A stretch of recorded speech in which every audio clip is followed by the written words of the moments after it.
पद गुरुपद रज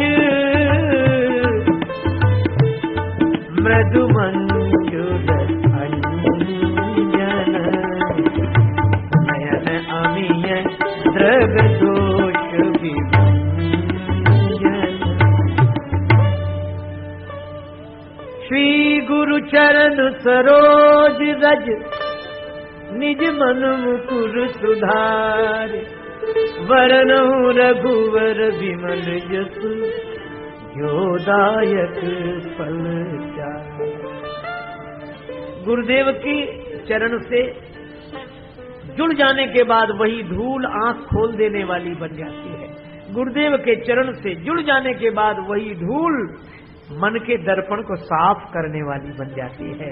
तो अहिल्या जी बोली कि जब गुरुदेव के चरण की ऐसी महिमा है तो राम जी के चरण से जुड़ी हुई धूल उद्धार क्यों नहीं करेगी। इसलिए चरण कमल रज चाहती कृपा करहु रघु सुचि संयमहीन भई यही ते पति त्याग दई पछितावत है। करनी बिगड़ी कर नीकी कछु बिगड़ी करनी को सुधारत है। तन ते मुनितीय शिलासी भई मन ते नहीं और निहारत है।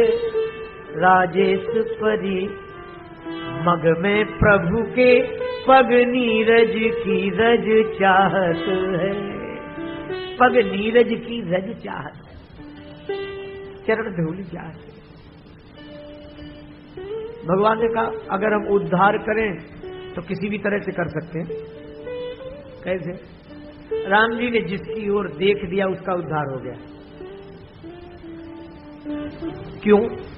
देखो एक बात आपको बताएं कि मिट्टी की मूर्ति के अंग प्रत्यंग मिट्टी के ही बने होते हैं। पाषाण प्रतिमा के अंग प्रत्यंग पाषाण के। जिस धातु की मूर्ति होगी उस मूर्ति के अंग उसी धातु के होंगे। और राम जी मालूम किस धातु के बने हैं? तुलसीदास जी लिखते हैं विनय पत्रिका में, सकल अंग पद विमुख एक मुख नाम की ओट लई है तुलसी परती एक प्रभु मूर्ति कृपामयी कृपामयी।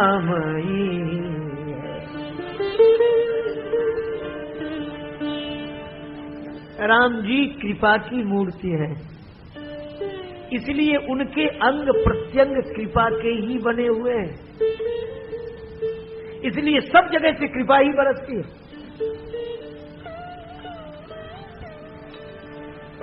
देखी राम सकल कपि सेना देखी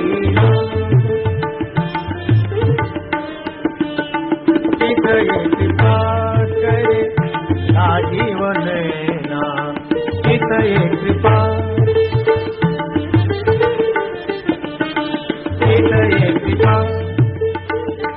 भगवान ने बंदरों की ओर देखा। तुलसीदास जी कहते चितय कृपा कर, नेत्रों से देखने तो कृपा बरसने लगती है, हाथ रखते तो कृपा बरसती है। कर परसा सुग्रीव शरीरा तन भाव पुलिस गई सब पीरा।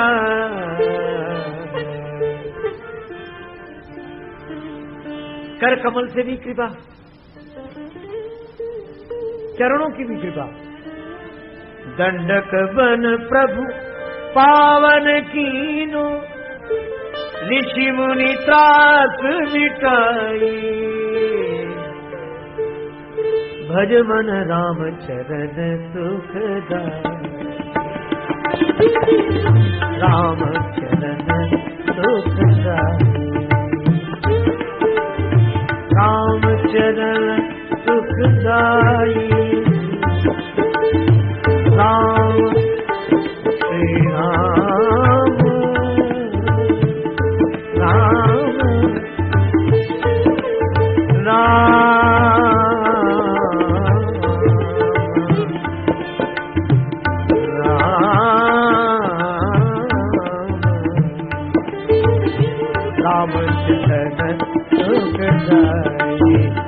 भज मन राम चरण सुखदाई, चरण सुखदाई, चरण सुखदाई।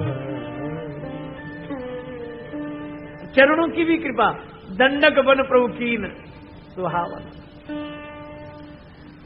कर से भी कृपा बरसती है, नेत्रों से भी कृपा बरसती है, चरण से भी कृपा बरसती है और वाणी से भी कृपा।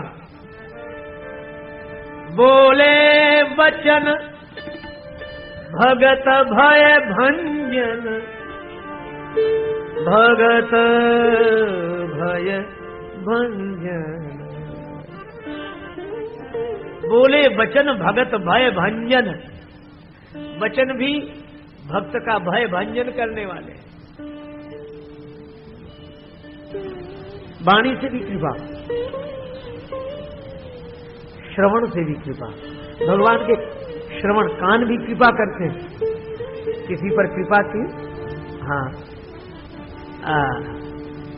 मुझे चित्रकूट की वह घटना याद आई। भगवान श्री राघवेंद्र, श्री जानकी मैया, श्री लक्ष्मण जी चित्रकूट में हैं।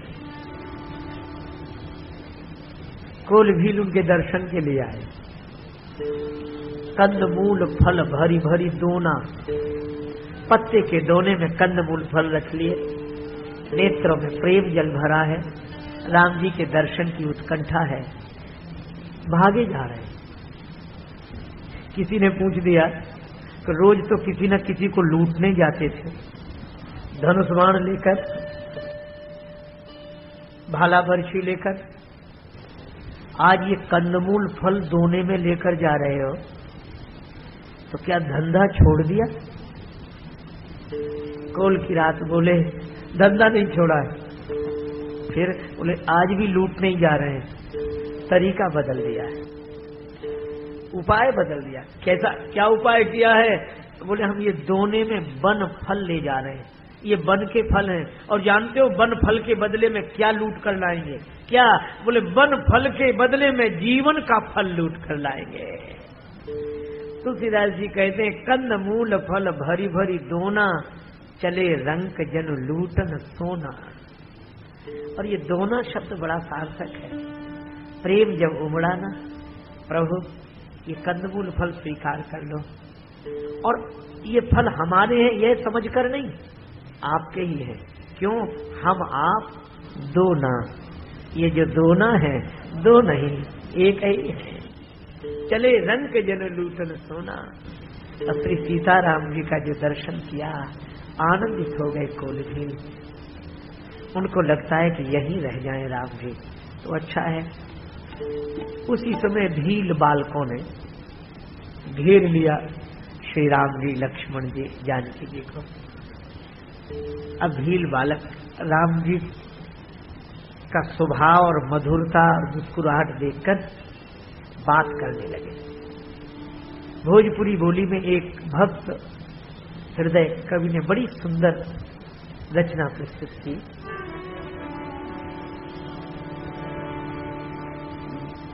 श्री राघवेंद्र से कहते हैं वे,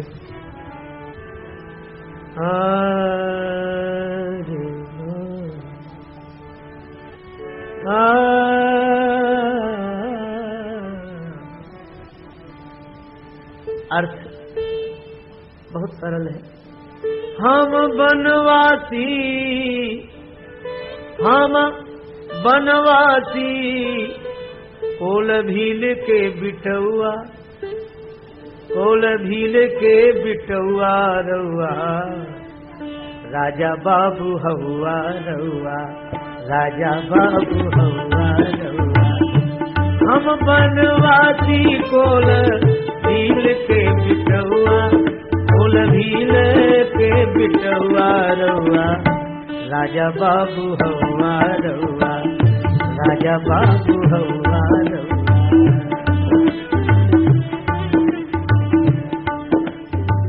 हम वन में रहने वाले कोल भीलों के बालक हैं और प्रभु आप तो राजकुमार हैं। राजा बाबू हवा रउआ, आप तो राजकुमार हैं। और सही बात तो यह है, हम वनवासी लोग, हम वनवासी लोग, नाही बानी तोहरा जोग। हम वनवासी लोग, नाही बानी तोहरा जोग। हम वनवासी हैं, आपके लायक नहीं है। लक्ष्मण जी पूछ सकते थे कि हमारे लायक नहीं हो तो हमसे बातचीत करने कैसे आ गए। भील बालक राम जी की ओर देखकर बोले, प्रभु हिम्मत तो नहीं हो रही थी आपसे बात करने की, लेकिन मन रीझ गईला, हमारा मन रीझ गया। क्या देखकर? मन रीझ गईला तोहरा देखी के सुभौआ, देखी के सुभौआ रउआ, राजा बाबू हवा रउआ, राजा बाबू हवा। आपका स्वभाव देखकर मन रीझ गया, स्वभाव देखकर खुश हो गए। राम जी मुस्कुराने लगे। श्री राघवेंद्र को प्रसन्न देखा तो भील बालक बोले, हमें बड़ा संकोच है इस बात का। का पिलाई कहवा आसनी लगाई, का पिलाई कहवा आसनी लगाई। आपको क्या खिलाएं, क्या पिलाएं, कहाँ ठहराएं, तुम्हारे पास कुछ नहीं है? भील बालक बोले, है तो पर आपके लायक नहीं है। हमनी का धन, हमारा धन, हमनी का धन फल फूल और पतुआ, फल फूल और पतुआ रउआ, राजा बाबू हवा रउआ, राजा बाबू हवा। हमारा धन तो फल फूल और पत्ते हैं। आप तो राजकुमार हैं, राजाओं के योग्य फूल पत्ते थोड़े ही होते हैं। राम जी को प्रसन्न देखा तब ये भील बालक आगे भी कुछ पूछने लगे। एक बात पूछे, नाराज मत होना। नहीं नहीं नहीं, राम जी बोले, पूछो पूछो। कोई तोहरा घरे बाटे, कोई तोहरा घरे बाटे, माई बाबू बाकी ना। आपके घर में और कौन कौन है? राम जी ने कहा, किसके बारे में पूछ रहे हैं? आपके माता पिता हैं या नहीं? श्री राम जी ने कहा, उनके बारे में क्यों पूछ रहे हैं? भील बालक बोले, नाराज मत होना। अगर आपके माता पिता होते तो आप जैसे सुकुमार कुमारों को वन में आने देते। अगर माता पिता होते तो आपको वन में आने देते। अब राम जी क्या उत्तर दें? और लक्ष्मण जी मन ही मन बोले कि उन्हीं ने तो भेजा है,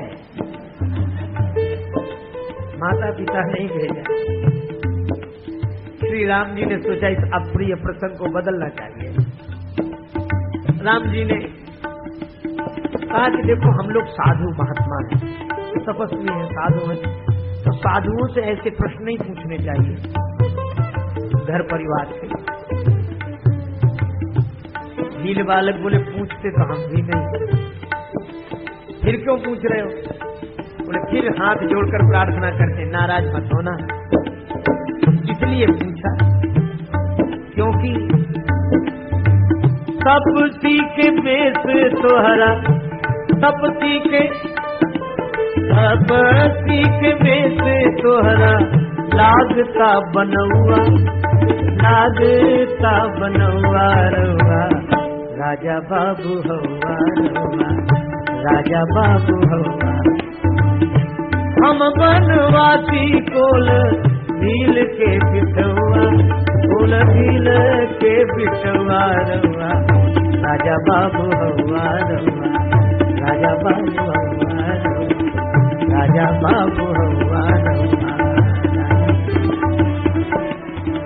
राजा बाबू हौआ रउआ। आपका ये साधु वेश है, ये बना हुआ लगता है। आप साधु हैं नहीं, हैं तो राजकुमार, साधु वेश में है। अब राम जी बहुत प्रसन्न होकर खुलकर हंसे, और राम जी को हंसते देखा तो नील बालक बोले, एक निवेदन है, क्या? चलो हमरा घरे रहा। ये पेड़ के नीचे वन में क्यों, हमारे घर में रहो। घर है तो छोटा सा, लेकिन आप उस घर में रहना, हम बाहर रह जाएंगे, पर चलो जरूर, आपकी बड़ी कृपा होगी। चलो हमारे घर रहा। हमको तो खुले में रहने की आदत है, पर आप कैसे रहें, घर में रहो। अब राम जी क्या उत्तर देते? लगता था अगर पिता के वचन में न बंधे होते तो ऐसा नेह निमंत्रण स्वीकार न करते। तब तक भील बालक बोले, चलो हमरा घरे रहा, चलवा की ना की तू कहा। चल हमरे घर रहा, चलवा की ना की तू कहा। चलोगे कि नहीं, कुछ तो कहो। राम जी बोले, बड़ी अकड़। लक्ष्मण जी बोले, बड़ी अकड़ दिखा रहे। भील बालक हाथ जोड़कर बोले, नहीं,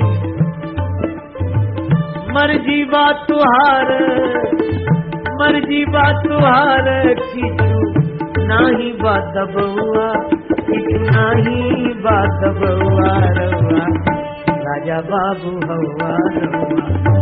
हम बनवासी बोल भील के बिटौआ, बोल भील के बिटौआ रउआ राजा बाबू हौआ रउआ राजा बाबू हौआ।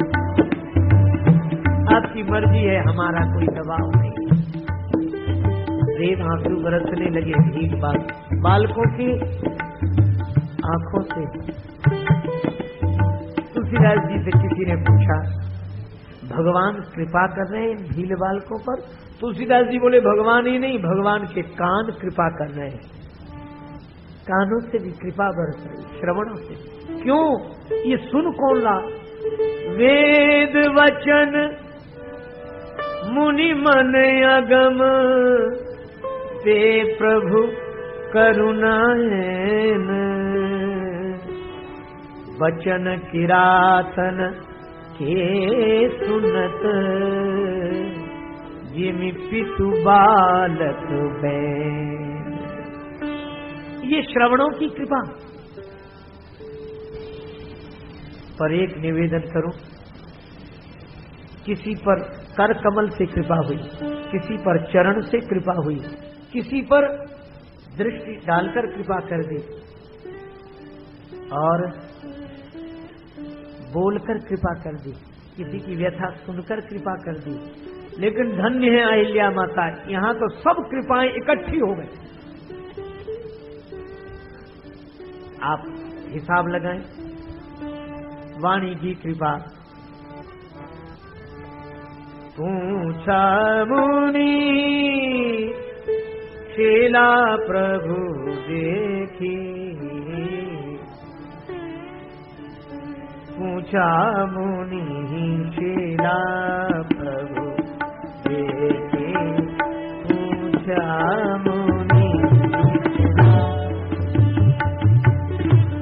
शीला प्रभु देखी। और विश्वामित्र जी ने अहिल्या जी की कथा कही, राम जी ने सुनी।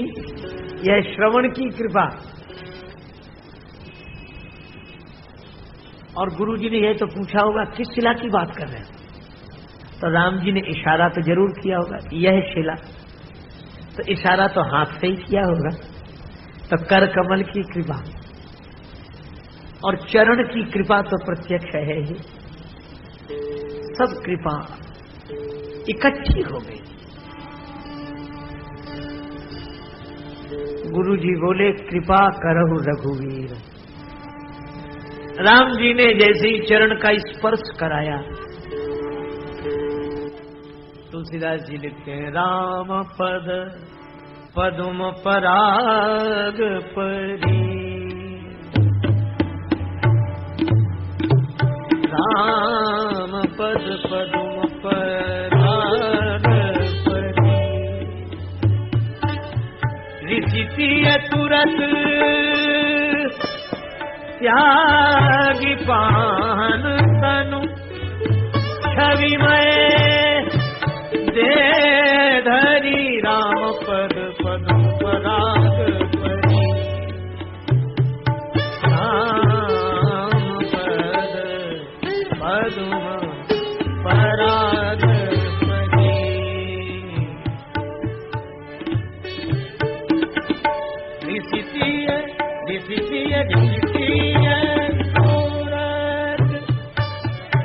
त्यागी पान तनु, छविमय देह धरि राम पद पद्म पराग परी, पराग परी, पराग परी।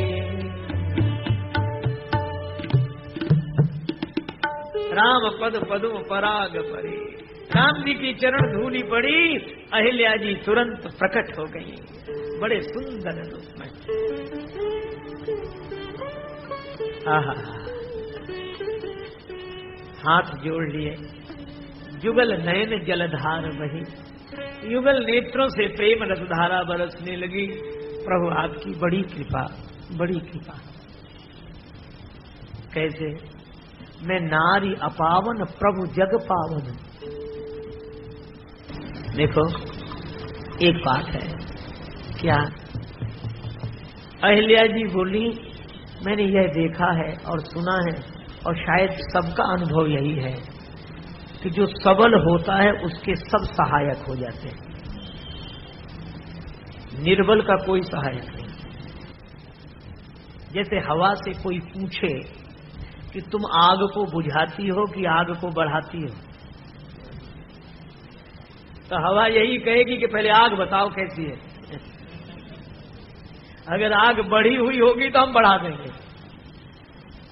तो जो हवा आग को बढ़ा देती है वह मोमबत्ती को, दिए को जलने नहीं देती थी। सबे सहायक सबल के, कोई न निबल सहाय। पवन जरावत आग को, दीप ही देत बुझाए। बढ़े हुए को बढ़ाते हैं हवा, और छोटे मोटे को बुझाती है। दुनिया की हवा भी ऐसी है, बढ़े हुए के साथ लगे। लेकिन अहिल्या जी बोली दुनिया का ढंग राम जी का नहीं है, श्री राम जी का स्वभाव अलग है। कैसे? तो बोले वे निर्बल के बलराम। कोई प्रमाण मिला? हाँ। अहिल्या जी बोली मेरे जीवन में काम ने आक्रमण किया और छद्म रूप से इंद्र की आड़ से गौतम जी का रूप बनाकर इंद्र आया, और शंकर भगवान पर भी काम ने आक्रमण किया, वह भी आड़ से, आम वृक्ष के पत्तों की आड़ से। पर मैं ऐसी कि मैं इंद्र के छल को जान नहीं सकी, पर शिव जी की ऐसी पारदर्शी दृष्टि के आम के पत्तों के पीछे छिपे काम को देख लिया। सौरभ पल्लव मदन विलोका। शिव समर्थ है और मैं असमर्थ। शिव जी की दृष्टि छिपे हुए काम को देख सकी और मेरी दृष्टि नहीं देख सकी। तो समर्थ तो शंकर जी हुए असमर्थ में, सबल वो अबला में। लेकिन वहां प्रभु आपने सबल को, समर्थ को वह नहीं दिया जो असमर्थ को दे दिया। कैसे? बोले शंकर जी के सिर पर क्या है? जिन चरणन ते निकसी सुर सरी, शंकर जटा समाई, जटा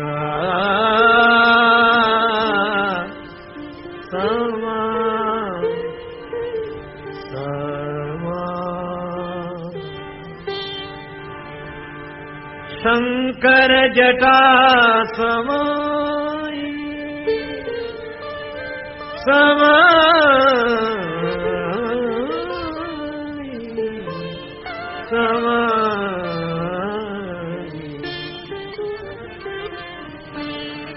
शिव जी के सिर पर तो गंगा जी, और गंगा जी क्या है?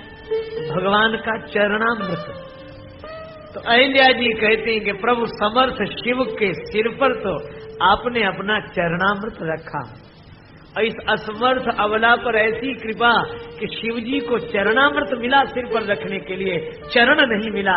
लेकिन मेरे सिर पर तो आपने सोई पद पंकज, यही पूजत अज मम सिर धरेउ कृपालु हरि। बड़ी कृपा, बड़ी कृपा। आज अहिल्या जी कहती, मुनि श्राप जो दीना अति भल कीना। एक प्रश्न प्रायः बुद्धिवादी लोग पूछते हैं। एक सज्जन मुझसे कहने लगे कि आपके सनातन धर्म के जो पुराण हैं, जो सदग्रंथ हैं, उनमें जो ऋषि मुनियों की चर्चा है, जिनको आप महापुरुष कहते हो, बोले वे तो साधारण आदमी जैसे भी नहीं दिखाई देते। हमने कहा क्यों? बोले जरा जरा सी बात पर नाराज हो जाते हैं, और उनमें यही कथाएं हैं, उस मुनि ने उसको श्राप दे दिया, उस ऋषि ने उसको श्राप दे दिया, उस साधु का उसको श्राप लगा। तो बोले आपके ये ऋषि मुनि साधु सब श्राप ही देने का काम करते थे, और जरा जरा सी बात पर श्राप, जरा जरा सी बात पर श्राप, और उनको आप महापुरुष कहते हो। अरे सामान्य आदमी भी इतनी जल्दी क्रोध में नहीं आता। ये तो मानो मौके की तलाश में रहते थे कि मौका मिले और श्राप दें। मैंने उनसे निवेदन किया कि कथा को पूरी तरह पढ़ना चाहिए। बोले पूरी तरह पढ़ने का मतलब? हमने कहा जिन जिन कथाओं में आपने यह पढ़ा कि ऋषियों ने मुनियों ने श्राप दे दिया, और आपकी शिकायत है कि ऐसे जल्दी उत्तेजित हो जाने वालों को आप महापुरुष कैसे कहते हैं, तो मैं यह कहता हूं उन्हीं कथाओं में आप कोई एक ऐसी कथा बताओ कि जिसमें मुनि ने जिसको श्राप दिया हो और उसे भगवान न मिल गए हो। एक कथा बता। बोले हाँ ये बात तो है, श्राप मिलता है, फिर उसको श्राप से मुक्त करने के लिए भगवान आते हैं। हमने कहा इसीलिए हमें महापुरुष कहते हैं, जिनका श्राप भगवान से मिला देता है उनके वरदान की महिमा क्या होगी, इस दृष्टि से सोचना चाहिए। आज अहिल्या जी भी कह रही, शीस पर्यो प्रभु को पद कंज, तो श्राप हु आज अशीष भयो। मुनि श्राप जो दीना अति भल कीना, परम अनुग्रह मैं माना, देखे भरी लोचन हरि भव मोचन, यही लाभ शंकर जाना। अहिल्या जी कहती हैं प्रभु अब वरदान दे दो, मेरा मन मधुप हो जाए आपके चरण कमल के पराग के लिए। मम मन मधुप करे पाना। अहिल्या जी को वरदान मिला, जो अति मन भावा सो बर पावा, गए पति लोक आनंद भरी। बस एक बात और, अहिल्या जी तो आनंदित होते हुए गई, राम जी उदास हो गए। जिसका उद्धार हुआ वो प्रसन्न, और जिसने उद्धार किया वो है उदास। उदास होने का प्रमाण हाँ है, भगवान श्री राम लक्ष्मण जब अयोध्या से चले तो कैसे चले? पुरुष सिंह दो वीर हरसि चले, मुनि भय हरण। हरसि चले, मुनि भय हरण, हर्षित होकर चले। विश्वामित्र जी के आश्रम से चले तो धनुष यज्ञ सुनि रघुकुल नाथा, हरसि चले मुनिवर के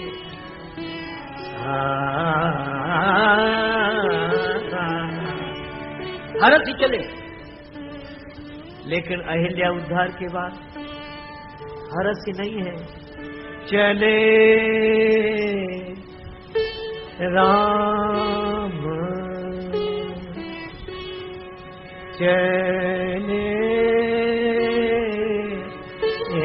राम, चले राम राम, चले चले राम, चले राम, चले। हर्षित नहीं, चले। उदास हो गए। क्यों? उत्तर मिला विनय पत्रिका में, सुन सीतापति शील स्वभाव। श्री राघवेंद्र का शील भरा स्वभाव तो सुनो। कैसा? शिला शाप संताप विगत भई, परसत पावन पांव। राम जी के चरण का संस्पर्श पाके अहिल्या का उद्धार हो गया। लेकिन राम जी उदास हो गए। क्यों? दई सुगति सोना हेरी हरस ही है, चरण छुए पछिताओ। राम जी ने गति दी अहिल्या को, इसकी प्रसन्नता नहीं है। राम जी को लगता अहिल्या एक तो देवी, दूसरे ऋषि पत्नी, लीला बसी सही, हमें इसके सिर पर चरण रखना पड़ा, पाप हो गया है। इस देवी के चरणों में तो हमें सिर रखना चाहिए था। यह है राम जी की सोच, राम जी का स्वभाव। राम जी को लगता है प्रायश्चित कर लो पाप का। प्रायश्चित करने कहाँ गए? तीर्थ में गए, जहां जग पावनी गंगा। तो तीर्थ में पहुंचे, तीर्थ का महत्व सुना, गादी सुन सब कथा सुनाई, यही प्रकार सुरसरी मही आई। उसके बाद स्नान, तब प्रभु निसिन समेत नहाए, फिर दान, विविध दान मही देवन पाए। और जब पाप का प्रायश्चित हो गया, तब हरसि चले मुनि वृंद सहाया। यह है राम जी। अहिल्या जी की सदगति राम जी के कारण हुई। गृहते गवन परसि पद पावन, घोर श्राप ते तारी, ऐसे राम दीन हितकारी। और दई सुगति, अहिल्या को सुगति दी। किसने? भगवान ने। तुलसीदास जी बोले कि जब अहिल्या को सुगति मिल गई तो अरे मन, तुम्हें क्यों नहीं मिलेगी? अवश्य मिलेगी, क्योंकि राम भजे गति के ही नहीं